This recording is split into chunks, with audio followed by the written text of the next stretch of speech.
Attività decise congiuntamente e messe in pratica in questi giorni durante l'esercitazione al 51esimo Stormo nel pomeriggio, una missione complessa. Avremo un assetto che farà da early warning, quindi da radar in volo, un KV italiano che farà da controllore di volo, ma farà anche la parte dell'assetto pregiato da proteggere, e insieme a lui ci sarà un altro assetto pregiato da proteggere che sarà un P-72 dell'Aeronautica Militare Italiana, che simulerà una missione di ricerca in mare. Loro si occupano principalmente di questo come missione principale dello Stormo.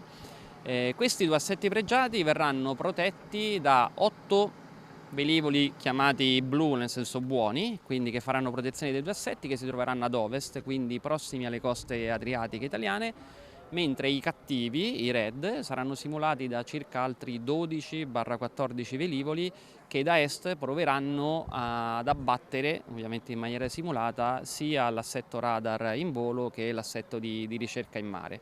Oltre una ventina di aerei impegnati in uno scenario complicato nel Mar Adriatico con l'obiettivo di consolidare procedure esistenti, superare eventuali criticità e imparare tattiche diverse. L'Aeronautica Militare Italiana e la Forza Aerea Svizzera stanno operando insieme dal 26 maggio.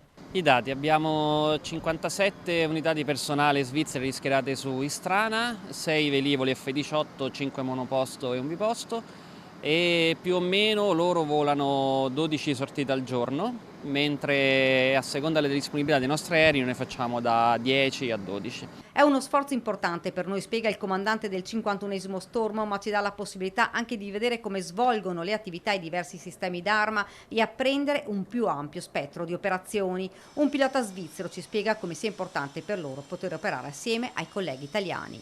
Per noi è molto importante per diverse ragioni. La prima è che lo spazio aereo svizzero è piccolo e non possiamo allenare tutto quello che abbiamo bisogno. Venire qua è un'opportunità di poter lavorare un po' più grande, in più lo scambio dell'esperienza, vedere come si lavora all'estero, come gli italiani lavorano, impariamo molto con loro e spero che anche loro imparino un po' con noi.